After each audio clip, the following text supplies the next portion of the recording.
അന്യായമായ passport fees വർധന പിൻവലിക്കണമെന്ന് പ്രവാസി കോൺഗ്രസ് ആവശ്യപ്പെട്ടു. പശ്ചിമേഷ്യൻ രാജ്യങ്ങളിലെ യുദ്ധപ്രതിസന്ധിയിൽ ബുദ്ധിമുട്ടുന്ന പ്രവാസി ഭാരതീയർക്ക് ഫീസ് വർധന ഇരുട്ടടിയായി മാറുകയാണെന്ന് സംസ്ഥാന പ്രസിഡന്റ് ദിനേശ് ചന്ദന പറഞ്ഞു. പശ്ചിമേഷ്യൻ രാജ്യങ്ങളിലെ യുദ്ധപ്രതിസന്ധിയിൽ ബുദ്ധിമുട്ടുന്ന പ്രവാസി ഭാരതീയർക്ക് അന്യായമായ പാസ്പോർട്ട് ഫീസ് വർധന ഇരുട്ടടിയായി മാറിയിരിക്കുകയാണെന്ന് പ്രവാസി കോൺഗ്രസ് അഭിപ്രായപ്പെട്ടു. കേന്ദ്ര സർക്കാരിന്റെ പുതിയ പാസ്പോർട്ട് ഫീസ് വർധന പ്രവാസ ലോകത്തെ സംബന്ധിച്ച് വലിയ പ്രത്യാഘാതങ്ങൾ ഉണ്ടാക്കുന്നതാണ്.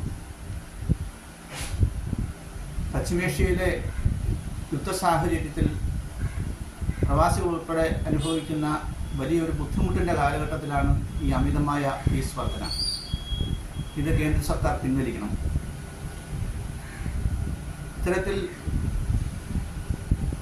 പാസ്പോർട്ട് ഫീസ് വർധന തുടങ്ങി നിരവധിയായ ഇമിഗ്രേഷൻ ഫീസുകളിൽ നിന്ന് ഇന്ത്യൻ കമ്മ്യൂണിറ്റി വെൽഫെയർ ഫണ്ടിലേക്ക് മാറ്റിയിട്ടുള്ള 10,000-കണക്കിന് കോടി രൂപയുടെ നിക്ഷേപം ഇപ്പോഴും കേന്ദ്ര വിദേശകാര്യ വകുപ്പിനുണ്ട്.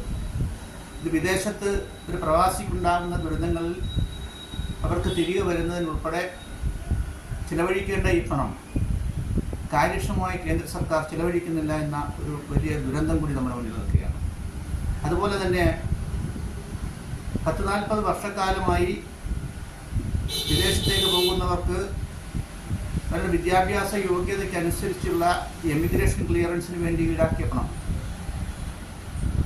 10,000-കണക്കിന് കോടി രൂപയാണ് ഈ ഇനത്തിലും കേന്ദ്ര സർക്കാരിൻ്റെ കയ്യിലുള്ളത്. ഇത് നിലവിൽ എന്താണ് ഇതിൻ്റെ സ്ഥിതി എന്ന് വിവരാവകാശ നിയമപ്രകാരം ആവശ്യപ്പെടുമ്പോഴൊക്കെ വിവരങ്ങൾ ലഭ്യമല്ല എന്ന മറുപടി തന്ന് കേന്ദ്ര വിദേശകാര്യ വകുപ്പിൻ്റെ നിഷേധാത്മകമായ നിലപാടാണ് നമുക്ക് കാണാൻ കഴിയുന്നത്.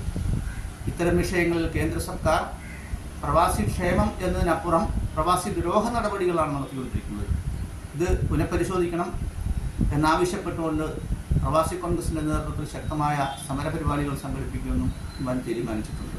പ്രവാസികളിൽ നിന്ന് ഈടാക്കുന്ന ഇന്ത്യൻ കമ്മ്യൂണിറ്റി വെൽഫെയർ ഫണ്ട് പ്രവാസികൾക്ക് നിയമാനുസൃതം അടിയന്തര ഘട്ടങ്ങളിൽ നൽകാൻ പോലും കേന്ദ്ര സർക്കാർ തയ്യാറാകുന്നില്ല എന്ന പ്രവാസി കോൺഗ്രസ് സംസ്ഥാന പ്രസിഡന്റ് ദിനേശ് ചന്ദന പറഞ്ഞു.